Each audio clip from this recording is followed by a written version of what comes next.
¿Es la presidenta Dina Boluarte una antipática? A ver, según la última encuesta del Instituto de Estudios Peruanos, 8 de cada 10 encuestados desaprueba la gestión de este gobierno, desaprueba la gestión de Dina Boluarte. ¿Qué ha sucedido? ¿Acaso les cae mal? ¿Por qué jalan a esta gestión en este momento? ¿Por qué Dina Boluarte es una de las presidentas con la aprobación más baja? Ojo, en América Latina. Objetivamente, ¿cuáles han sido los factores que han llevado justamente a estos altos niveles de desaprobación? Bueno, acá te lo contamos. Pero no seamos injustos, hay que hablar de los aciertos de este gobierno porque venimos de una gestión sumamente catastrófica que fue la del expresidente Pedro Castillo y es importante también reconocer los aciertos. Ojo con esto, claro, muchos dirán, Omar, la valla estaba sumamente baja, pero es importante porque el país de alguna manera ha comenzado a encauzarse en determinados puntos específicos, como cuáles.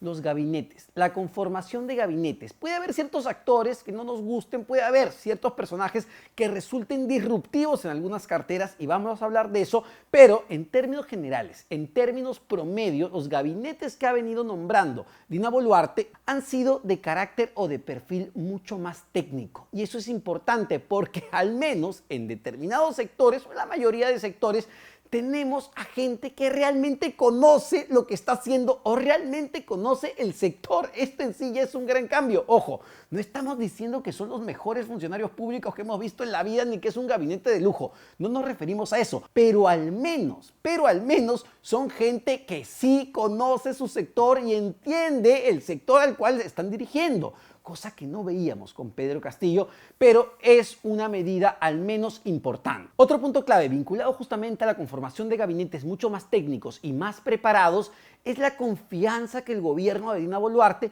quiere dar a los inversionistas, porque hay una realidad. Con Pedro Castillo lo que se tenía era un nivel de inestabilidad. La gente, los inversores, ojo, grandes, pequeñas, medianas empresas, incluso los consumidores, no sabían hacia dónde iba el país. Y lo que vemos en el gobierno de Dina Boluarte es que sí hay una intención de fomentar la inversión privada, de que la inversión es importante para generar empleo. Esto es clave y se refleja a través de las políticas que ha venido sosteniendo el Ministerio de Economía, o Ministerio de Economía y Finanzas, que sí está preocupado por la recuperación justamente del crecimiento económico. Y esto es clave y es muy importante porque sin crecimiento no vamos a poder salir adelante. Y vinculado a esto está un programa ambicioso como Compunche Perú. Estas iniciativas que lo que buscan es nuevamente empujar la economía, generar empleo, fomentar la inversión privada, fomentar la inversión pública.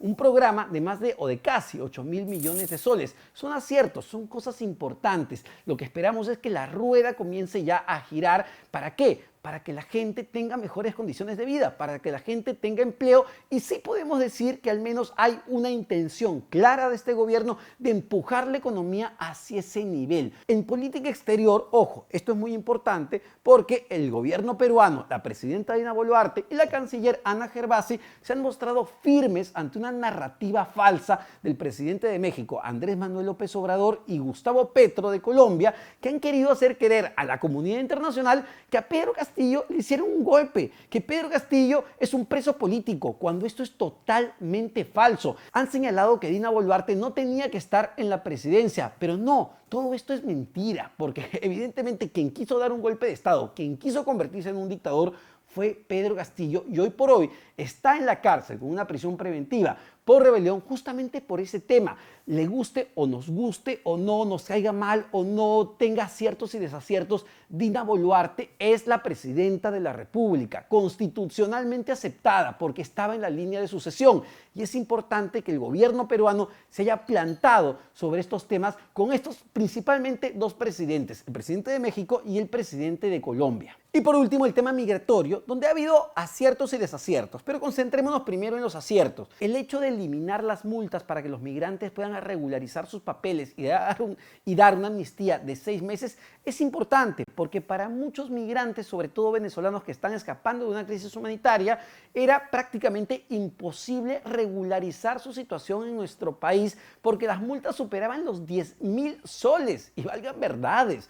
las personas que están trabajando normalmente en la informalidad, sobreviviendo para sacar adelante a su familia en nuestro país, no tienen justamente esos 10.000 soles. Entonces sí ha habido unas medidas importantes que se han dado en los últimos días atendiendo ese problema. Pero ahora sí, vamos a hablar de los desaciertos, porque ha habido muchos y ustedes lo conocen y no han sido pequeños, han sido bastante grandes y es lo que tiene que ver o lo que explica ese 79% de desaprobación, mis amores. Estamos hablando de que 8 de cada 10 peruanos desaprueban esta gestión. Es decir, ¿quiénes quieren a Dina Boluarte? Los congresistas que no se quieren ir a su casa y los ministros que quieren seguir en sus puestos de trabajo. A ver, pero no, más allá de las bromas, pongámonos objetivos. Evidentemente, un factor que ha generado muchísima molestia en la población fueron las marchas y contramarchas en cuanto al adelanto de elecciones. Porque sí, Dina, sí, Otárola, nos acordamos del adelanto de elecciones. Sí, congresistas, los peruanos tenemos memoria. Lo primero que ella señala es que no, que ella ha venido aquí para quedarse hasta el 2026. Ojo, luego tuvo que retroceder porque esto generó mucha cólera y de alguna manera ayudó también a incentivar las protestas que vivimos lamentablemente en nuestro país desde diciembre, enero y también febrero. Hubo una contramarcha, hubo la iniciativa para adelantar elecciones, hubo una presión sobre el Congreso de la República que en un primer momento acepta y aprueba con más de 90 votos justamente este proyecto para adelantar las elecciones. Y hoy por hoy, ya entrando al mes de mayo, lo que vemos es que esto se ha olvidado. Ya tanto el Congreso de la República, abiertamente las bancadas dicen que ellos no se van a ir, que ellos se van a quedar hasta el 2026 y el proyecto de adelanto de elecciones se ve cada vez más lejano. También desde el gobierno están muy tranquilos porque no han hecho absolutamente nada para presionar con este proyecto que presentaron. Lo que han esperado es la calma. La pregunta es, ¿la gente realmente se ha calmado o en cualquier momento las protestas se pueden reactivar? No lo sabemos y lo planteamos como pregunta. Pero quizá uno de los puntos más graves y que más pesan en este momento sobre la desaprobación de la presidenta Dina Boluarte, una de las heridas más grandes y que siguen abiertas, tiene que ver con peruanos muertos. Al gobierno y a los congresistas no les gusta hablar de este tema, pero tienen y tenemos que seguir hablando de este tema porque todavía hay muchas explicaciones que se tienen que dar. Durante las protestas, durante las manifestaciones, más de 65 peruanos perdieron la vida. Ojo, 65 peruanos. 49 de ellos, según se ha documentado, lamentablemente lo hicieron por munición, por balas de armamento que utiliza la policía o el ejército. Esto ya está siendo investigado por el Ministerio Público. Esto ya está, entendemos, en una comisión en el Congreso de la República que lamentablemente no avanza a los ritmos que se quisiera para hacer justicia. Esto está o debería estar ya siendo investigado por las propias instituciones, por la Policía Nacional del Perú y por el Ejército, que son las dos instituciones involucradas en todo esto, porque además una serie de instituciones internacionales nos están pidiendo explicaciones, desde las Naciones Unidas, pasando por la Comisión Interamericana de Derechos Humanos y recientemente un informe de Human Rights Watch. Es decir, es un tema que está todavía sobre la mesa, que está todavía pendiente y donde se necesitan más explicaciones y más claridad de parte de las autoridades responsables en este asunto y que lamentablemente hasta el día de hoy, ya mayo, no se tienen las respuestas concretas. Es decir, hasta el día de hoy no hay justicia y es un punto que pesa muchísimo sobre los niveles de desaprobación. Lamentablemente, lo que hemos visto en los últimos meses es un desmantelamiento de la reforma universitaria. Es la designación de personajes que lo que están haciendo con una institución clave para velar la calidad universitaria es todo lo contrario. Hemos escuchado al jefe de la SUNEDU hablar a los rectores que los va a recibir y los va a apapachar cual hijos, que se acabó la SUNEDU policiaca, que se acabó el acoso a las universidades. Vamos, de una persona que además está siendo investigada por haber sido el abogado del rector de la Universidad Nacional de Piura y que luego, para que sea reconocido como rector en su momento y cuando llega a la SUNEDU bajo su gestión reconoce a esta persona en un claro conflicto de intereses que hoy por hoy merece una investigación. Entonces, ¿qué está pasando con la SUNEDU? Porque, a ver, esto no es cualquier cosa. Estamos hipotecando no solo la educación de miles de estudiantes, estamos hipotecando el futuro del país.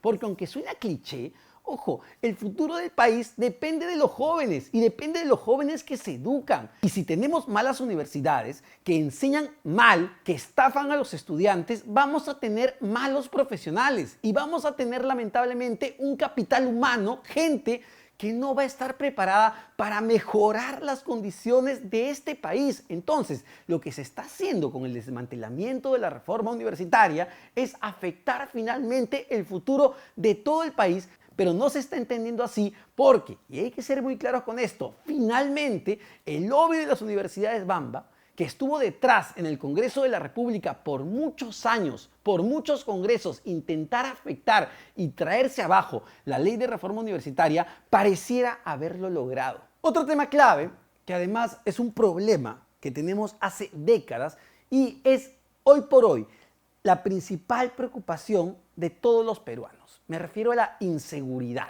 La sensación de que vas a salir por la calle y en cualquier momento te van a robar, que en cualquier momento te pueden secuestrar, que en cualquier momento te pueden extorsionar. Los niveles de inseguridad han aumentado. En esta misma encuesta del Instituto de Estudios Peruanos se señala que el 75%, es decir, 3 de cada 4 peruanos se siente inseguro. Y la pregunta que se hace y que se hacía también en su momento al gobierno del expresidente Pedro Castillo y a los otros gobiernos es: ¿cuál es la política para luchar contra la inseguridad ciudadana? ¿Son suficientes estos estados de emergencia donde se permite y se dice que salgan los militares a las calles? Otro punto que ha generado muchísima incomodidad, esta vez ya en el norte del país, tiene que ver con la emergencia por las lluvias. Pero la respuesta del gobierno fue muy lenta y así lo considera además el 65% de peruanos también, según la misma encuesta del IEP. Pero cuando uno le pregunta, sobre todo a la gente que vive en el norte del país, es decir, a los que fueron más afectados, evidentemente la desaprobación se eleva de manera significativa porque sienten que la respuesta no ha sido efectiva, sienten que el apoyo del gobierno llegó tarde o no llegó. Otro tema que puede haber generado determinado cierto ruido en las últimas semanas tiene que ver con las denuncias de financiamiento no declarado durante su campaña como vicepresidenta cuando acompañaba en la plancha al expresidente Pedro Castillo. Henry Shimabukuro, que es investigado por haber sido parte supuestamente de lo que se denominó el gabinete en la sombra, denunció que él financiaba casi todo, financiaba las comidas, financiaba los hoteles, financiaba los vuelos. Ella lo negó, primero negó que esto haya sido real. Ha tenido varias declaraciones que han ido cambiando con el pasar de la información que iba presentando Shimabukuro. Pero también están, además del financiamiento, los cuestionamientos por supuestamente haber designado a personas cercanas, a personas que aportaron durante su campaña en puestos claves cuando era ministra de Estado, cuando era ministra de Desarrollo e Inclusión Social y ya cuando ha sido presidenta de la República. Esos casos también están, ojo, en investigación. Eso se tiene que demostrar, ella tendrá que responder, pero aquí estamos hablando de las percepciones, las denuncias que hay en este momento y que terminan afectando también los niveles de aprobación de este gobierno. En resumidas cuentas, nos guste o no nos guste, lo objetivo, lo que muestra la fotografía del momento es que 8 de cada 10 peruanos desaprueba esta gestión, uno de los niveles más bajos de aprobación en América Latina. ¿Qué vaya a pasar de aquí a los próximos meses? Si esto puede cambiar, bueno, claro que puede cambiar y depende justamente de la gestión que haga la presidenta Dina Boluarte y su gabinete. Así que estaremos a la expectativa.